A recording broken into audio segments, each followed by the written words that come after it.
Hello! Magandang araw po! Paano nga ba magpalit ng home or residential address sa GCash at magpa-verify ulit? I-click natin ang profile icon dito, tapos i-click ang account info nyo. So hindi kasi na-screen record ang part na to kaya pinicturean ko na lang. Pasensya na kung malabo. Yung home address kasi hindi siya na-edit dito. Kailangan i-click natin itong update account information. Okay, scroll down konti. Then click update your profile. Magte-text ang GCash ng OTP. Huwag ibibigay kahit kanino. I-enter lang dito ang OTP. Next. Bale, magki-KYC ka ulit. Ilagay nyo ang birthday at nationality nyo. Kung sumasang-ayon kayo sa kanilang terms and conditions, checkan nito, then confirm. Okay, pumili dito ng valid ID na isasubmit nyo. So, usually, mga government-issued IDs. Ang isasubmit ko ay postal ID. Pag nakapili na kayo ng ID, may instructions naman dito, sundin lang. Confirm. Tapos, i-scan yung ID nyo. Itapat nyo yung ID nyo sa frame dito. Sa postal ID, front lang ng ID yung i-scan. Hindi lang ako sure sa iba kung pati likod lalo na sa national ID. Sundin nyo lang yung instructions para ma-scan siya ng maayos. Sunod, magsi-selfie. Bawal may sombrero, may mask or may salamin sa mata.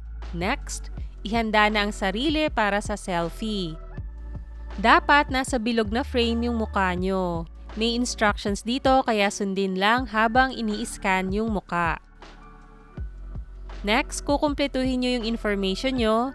Yan, so i-check nyo mabuti yung ID number kung nagtutugma sa ID na sinubmit nyo.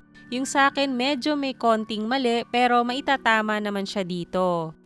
Tapos sa basic info, sagutan yung mga dapat sagutan. Like salutations, Mr. ka ba, Miss or Mrs. Andiyan na yung ibang info since ito naman ay pag-update. Pero kung may mali, i-contact nyo ang GCash support kasi hindi siya may edit dito. Civil status at contact number pwedeng sagutan dito. Then, place of birth, saang bansa, probinsya, city o municipality kayo pinanganak. Tapos, kumpletuhin ang current address. Province, city, barangay, zip code, house number at street address. So, mas mabuti nakaparehas yung address na nakalagay sa ID. Then, work details. So, saan kayo nagtatrabaho? Employment type, halimbawa unemployed. Yung role depende sa employment type. Ilagay yung employer kung meron man, kung wala, NA.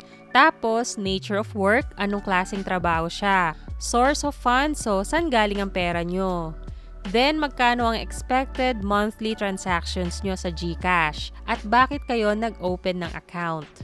Other information, kung may connection ba kayo sa politika, kami wala. Then, dito tinatanong kung kayo ang may-ari ng account. Ako, oo. Confirm. Tapos, i-check nyo lahat ng details nyo kung tama. Pag okay sa inyo, confirm. Okay, so nire-review na daw yung account natin.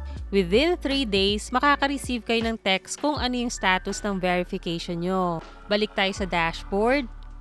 So, pag-check ko sa account info ko sa Edit My Profile, nakalagay naman na we're verifying your account.